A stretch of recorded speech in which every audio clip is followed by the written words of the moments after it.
seconds.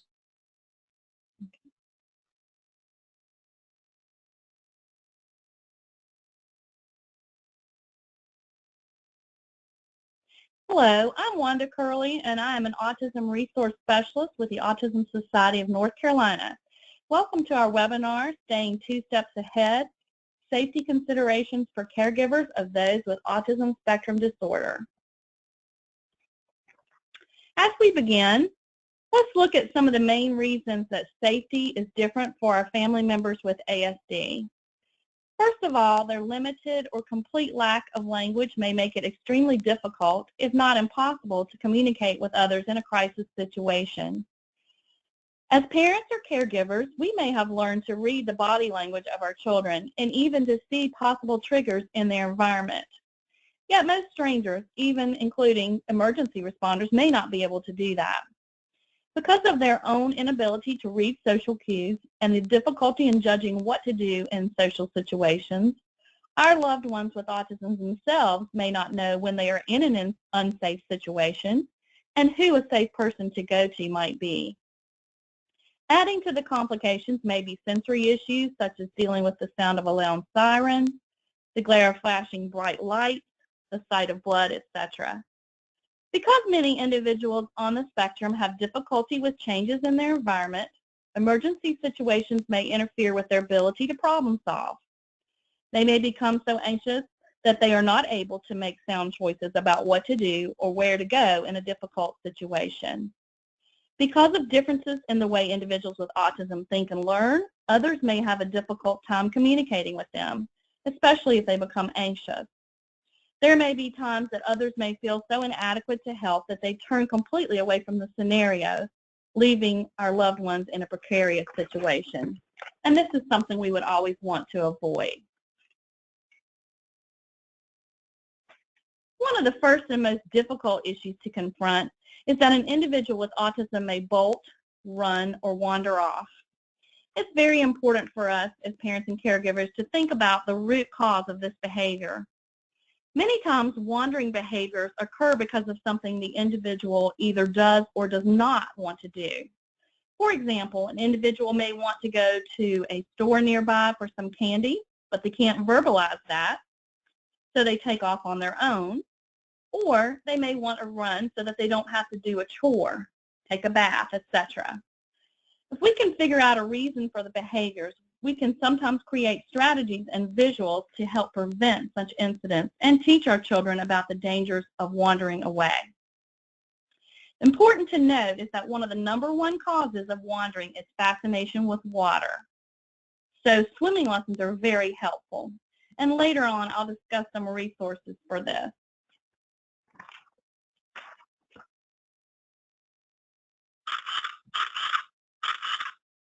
Many individuals on the spectrum have trouble with cause and effect.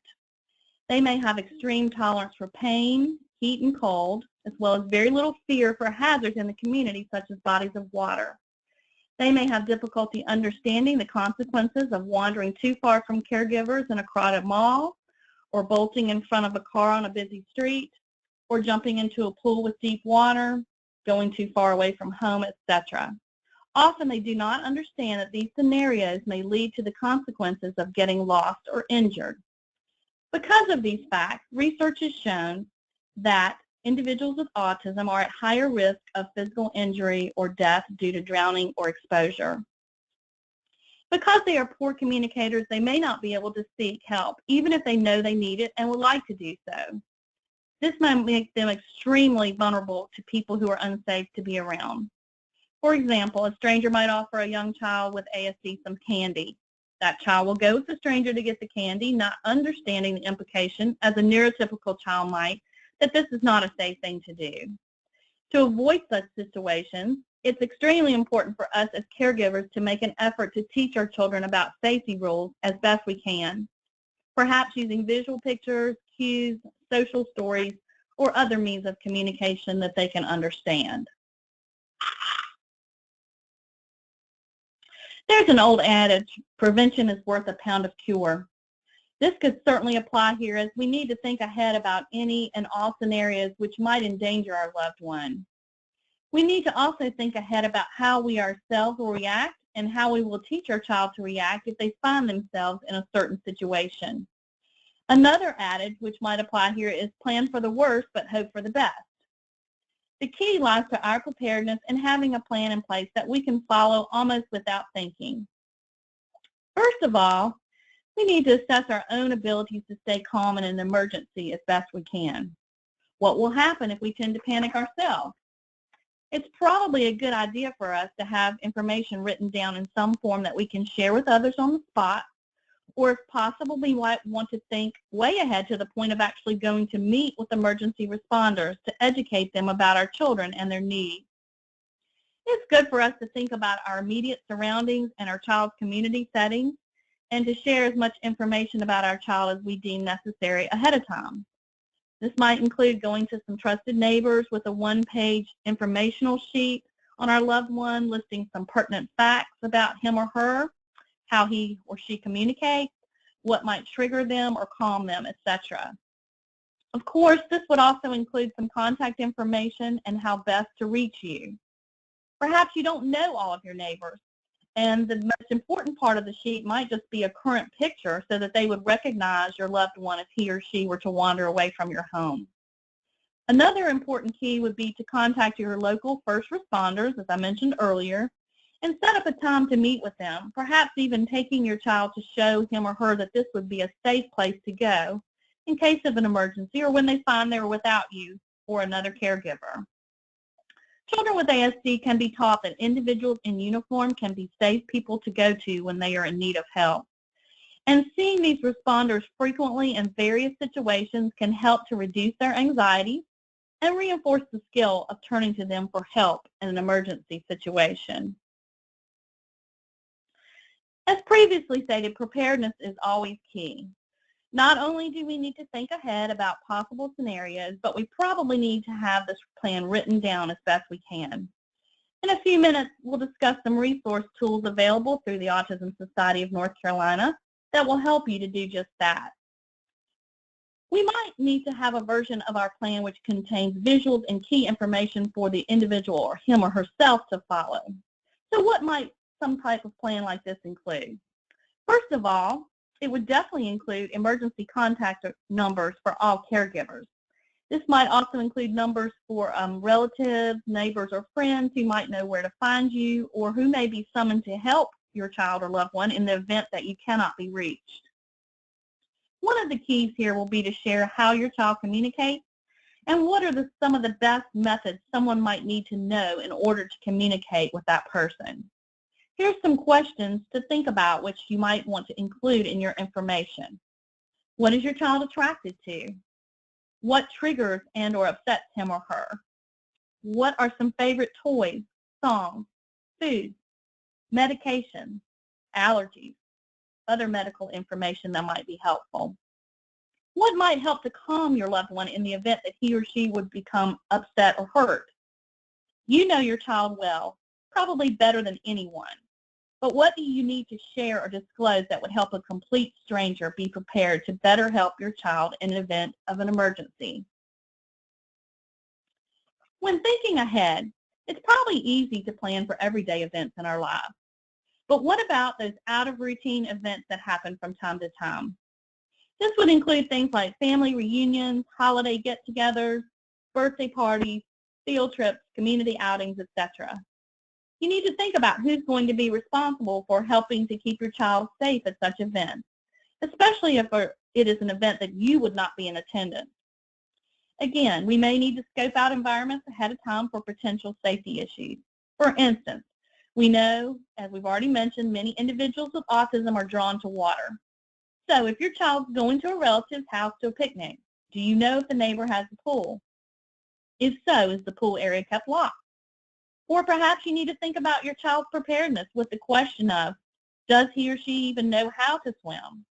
In some cases, we realize that some activities are going to pose too much risk for our child, and we try to find ways to either cut short or avoid these activities altogether.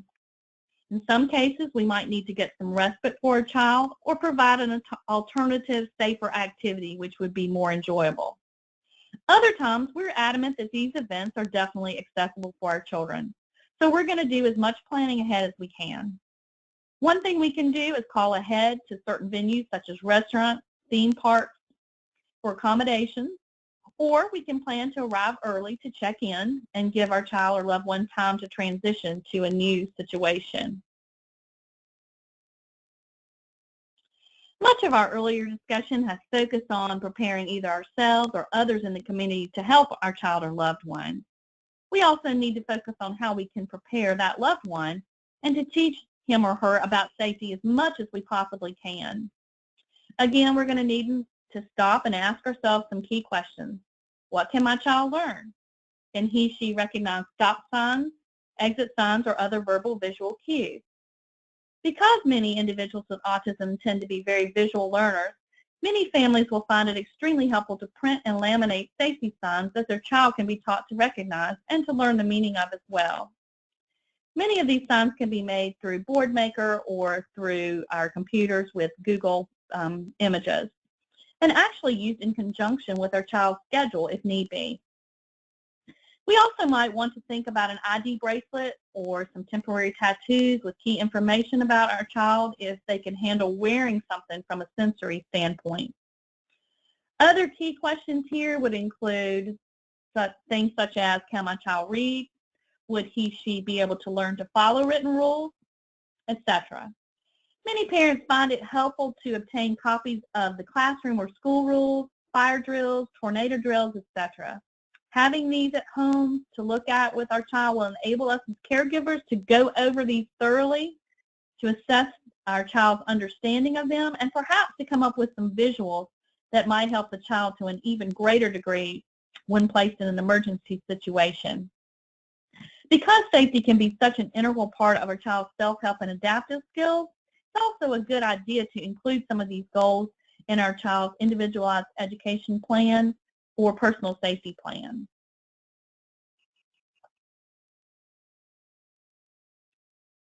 One of the biggest issues for many families living with an individual with autism is learning to cope with having a Houdini under our roof. Since our children will perhaps spend most of their time at home, one of the most critical components to our safety plan will be ensuring that our homes and yards are as safe as possible. Many of us will need to consider the possibility of securing our house with deadbolt keys for both sides of the doors, as well as possibly some inexpensive alarms on doors and windows which will alert us to anyone who is coming in or going out. Because a lot of our Houdinis are able to figure out many types of locks or deadbolts, we may also want to consider hook and eye locks which can be placed up higher than normal on a door. As mentioned earlier, visuals are often key, and it might be a good idea to put stop signs or other visuals on doors and windows which can be accessed by our child. Most of our children can be taught boundaries if we use a means of visual signs or alerts to teach them. Many typical families are going to practice fire escape or emergency drills within their home. So depending upon the individual, this is probably also a great thing to do with our children who have ASD. Perhaps offering them some extra visuals as support during such practice scenarios. Role play and frequent review of safety rules and procedures can be key for keeping our children safe, whether they're in their home or community environment.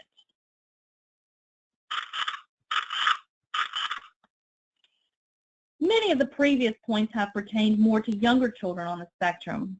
However, it's just as important to consider how we will keep our adult children on the spectrum safe as well. Often, autism is seen as an invisible disability to many in the community, as they might expect someone of adult age to behave in a certain way. While most adults in the community might be more forgiving of different behaviors from a child, they may actually be very alarmed or confused by those same behaviors from an adult.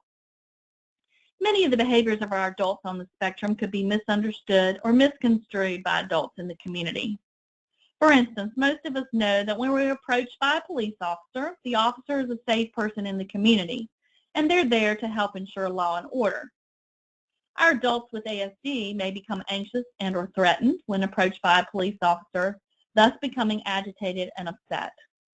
This could lead to an escalated scenario where the individual with ASD tries to run or to otherwise escape from the officer simply because he is not reading and does not understand the situation. Conversely, in making matters worse, the officer may not know how to communicate with the individual or even understand the difficulty that that individual is having with trying to read the situation and to respond appropriately. It is certainly understandable that a police officer might see an adult running from them as a person who has something to hide. So you can see how this scenario might escalate. Other factors to include with safety of our adults include internet risk, poor social skills, and social judgment. When thinking about these different components, you can now see the importance of having a plan for your loved one with ASD, no matter what their age or skill level. You can also see the importance of sharing it with key emergency responders and others in the community who will be around that individual in different social situations. We cannot overstate the fact that awareness and education are key to protecting our loved ones.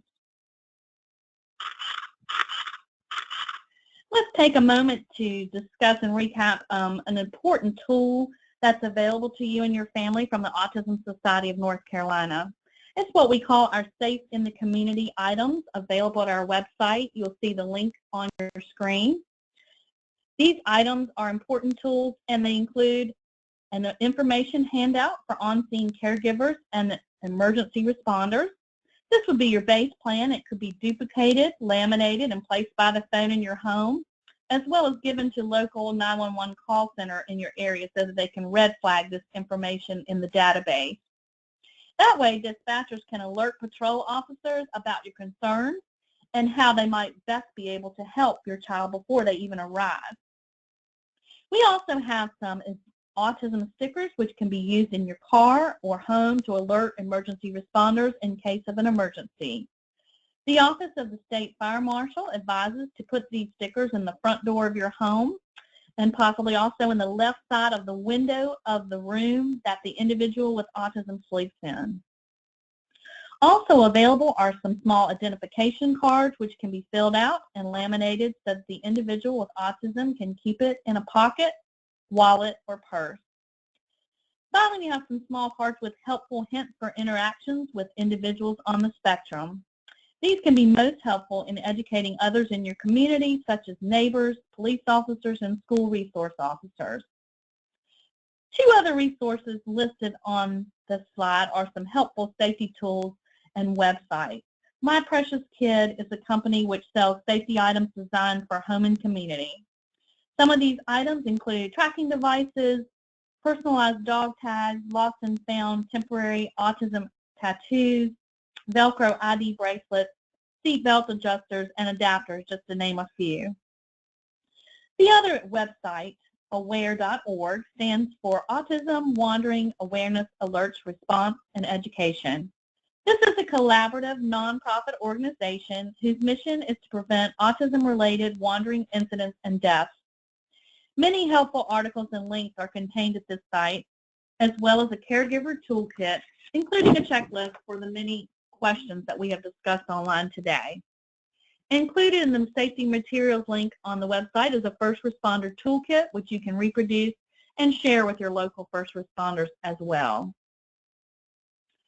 On this next slide, you're going to see a picture of the autism stickers, the Safe in Community Safe Identification cards, and a tip sheet that is available again at our website, www.autismsociety-nc.org, wandering some tips for keeping loved ones with autism safe.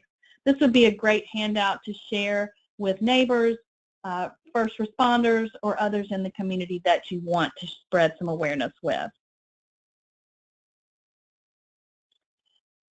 Let's stop another moment to recap just about what we can do to keep our child safe at home or in the community.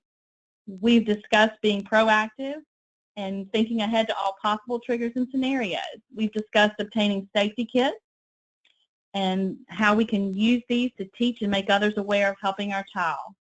We can also teach our child themselves how to use these kits and tools in many instances, especially if they're unable to communicate verbally with responders in a given situation. We also need to think about teaching our loved ones to whom they can self-disclose, when would be a good time to self-disclose, and to give them a means by which they can do that. Another helpful resource to note at this time is Autism Risk Management, which is the website of Dennis DeBoss, a leading authority, law enforcement professional, and parent of a child on the spectrum. Dennis is a sought-after speaker in the autism community, and his website shares a wealth of knowledge on this subject, including such helpful hints as to downloadable articles such as disaster preparedness, autism and airport travel tips, and autism in using a public restroom. Let's take a closer look at some of the more important social skills and what these issues might present for our loved ones with ASD. One of the downloadable resources on the Autism Risk Management site that I just mentioned is a guide for teaching our loved ones appropriate rules for using a public restroom. So please check these out, as tips for both males and females are included. Our loved ones with autism have the same desires to make friends as anyone else, but unfortunately, many of them have great difficulty in understanding social situations, customs, boundaries, and norms. So understanding another person's perspective or point of view is often beyond their grasp, and they may not realize that their attempts at friendship have been misconstrued as stalking or otherwise offensive behavior. Even worse, individuals with ASD can unknowingly find themselves involved in the criminal scenarios of others as a result of being vulnerable and taken advantage of by individuals who are not good friends to have. Again, this can lead to involvement with law enforcement, further compounding the urgency to teach many of our individuals on the spectrum a way to respond appropriately to police officers or those in authority. As mentioned earlier, self-disclosure and self-advocacy are empowering tools that we may need to focus on teaching our individuals in order to keep themselves safe and better able to function appropriately in the community. Teaching self-advocacy is certainly a lifetime process, but it begins when we as parents assist our children in making choices, assist them in decision-making and planning, in problem-solving scenarios, and helping to explain things to them and guiding them. It is a process which takes time, but is definitely worth the effort. Another important consideration to you as the caregiver is that you are not alone in this endeavor. It takes a village to raise a child, and many in the community are advocating for individuals with ASD and the awareness that is needed. One of the biggest ways that you can help is by also ensuring social goals and skills are included in your child's IEP at an early age. In the school setting, it's important to advocate for your child to become acquainted with the school resource officer and vice versa. Advocate to make sure that the school resource officer has at least some knowledge of ASD and the fact that each individual with autism is very unique and will react differently in a given situation. Another issue which may pertain to many individuals on the spectrum is that of internet safety. We all know that the world seems to revolve more around the internet or online social networking than ever before. Individuals with ASD may even be more interested in reaching out to others online, since they may deem this an easier means of social interaction than actually having to have face-to-face contact. It's critical that we as parents and caregivers closely monitor our adolescents or adult internet use to constantly make sure that his or her internet activity is both safe and appropriate. Most of our individuals are rule followers, so it could be helpful to negotiate an internet use contract. You could set up some rules teaching how much and what specific information is appropriate to share online. You might need to also think about sitting down at the computer and pointing out dangers to your child. He or she will be more familiar with possible dangers online if you talk it out and write down some rules or give some visual cues that might help. You might also need to check with your internet provider on how to put safeguards on your computer to specifically protect your loved one and keep them from going to sites that are inappropriate. WrongPlanet.net is listed because it's a web community that's designed specifically for individuals and also the parents and professionals of those on the spectrum. At this website, there's a discussion forum, some how-to guides, a blogging feature, and a chat room for real-time communication between individuals with autism and other individuals. Another helpful resource is the website for the North Carolina Department of Justice, which has many helpful updated articles on internet safety, as well as some of the other safety issues that we've mentioned. Let's think a moment about some other issues such as home fires. The National Fire Protection Association is a great resource for parents in preparing children in the event of a fire emergency. It has a link to a fire safety social story, which is designed for children with autism around the ages of 6 to 9. This social story breaks down important points into easy-to-follow steps and may be read all at once or a little at a time, depending on the needs of the individual. As pointed out earlier, a visit to the EMS can be very helpful to many individuals and calm their fears in the event that they ever have to be treated using such tools as an oxygen mask, a splint, a backboard, stretcher, etc. Even the helpfulness of just seeing the uniforms and equipment of the EMS workers cannot be understated, as it might help to prevent extreme anxiety for our loved ones in an actual emergency. One last consideration might be the question of addressing who can call 911 at your home, when it is appropriate to call 911, and how to do so if it's needed. This is going to vary from individual to individual, but it is a skill that can be successfully taught as needed. Another issue which can be important, especially for some of our individuals who are younger, is that of Piko, which is the ingesting of inedibles. This can be especially problematic in younger children with autism. So we encourage parents to seek help from a medical provider as needed, as well as a behavior analyst or psychologist as necessary. Some strategies to use at home may involve using visuals such as the universal Mr. Yuck or a stop sign to help teach your child what they should not touch, eat, or put in their mouth. This next slide has some poison control hotline numbers, both national as well as locally here in North Carolina. Please see the address here, which is a place where you can send a self-addressed stamped business-sized envelope to receive some free Mr. Yuck stickers. Your local emergency responders may also offer some of these resources as well.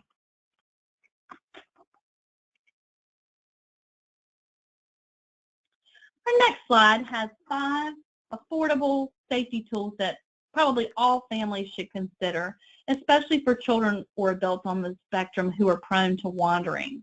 You can see they're basically very affordable.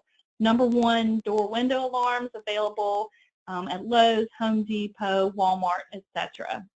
Number 2, the shoe ID tags available from websites such as roadid.com. Number 3, the stop signs, which we can actually make ourselves from using Google Images on our computers and can laminate them to use with our children. Number 4, Guardian locks, again available at local retailers. And 5, some temporary tattoos, which are available from websites such as autismproducts.com.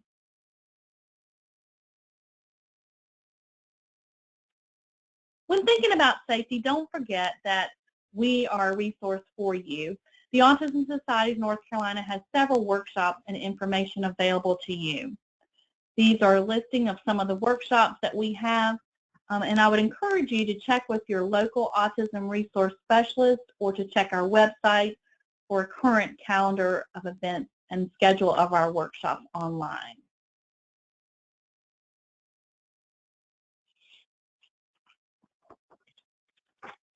The next slide, or the next couple of slides, have some resources which are available to you, some which we've already spoken about.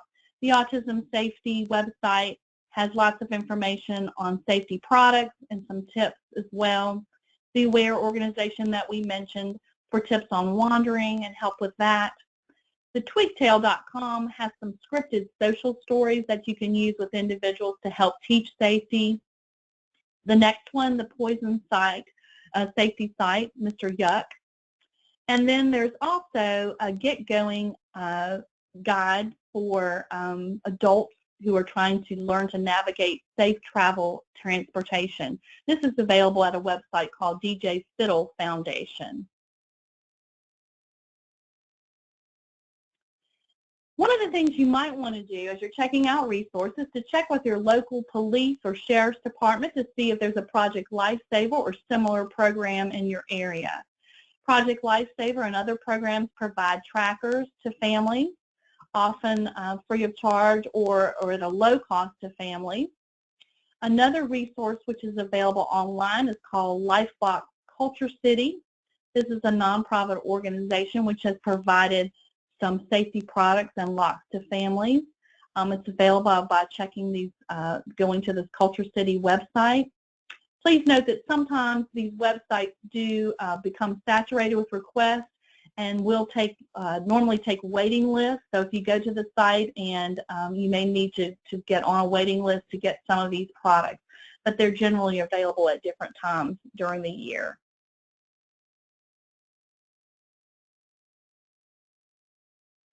Some more resources to consider. You might want to think about having a mobile app on your phone or your loved one's phone. ICE for Autism is one that could be used.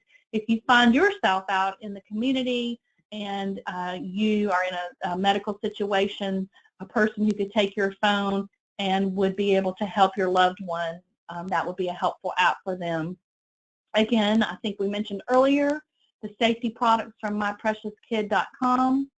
Also, you might want to note that the National Autism Association has a big red safety kit that's available for purchase. Also, an internet safety guide that's available. And the last website here, Take Me Home, is available. It's a guide that's available on the Autism Society of America website. It gives some tips for wandering and other safety tips.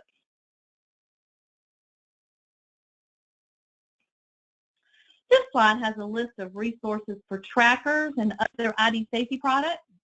Again, as I mentioned, don't forget to check with your local police department or sheriff's department first to see if you have a comparable tracker program in your area. If you don't, though, you could use many of these websites to find tracking services and other things for your loved one. You can also see a picture there of an individual who's wearing the tracker bracelet on his ankle, and that works well for a lot of families.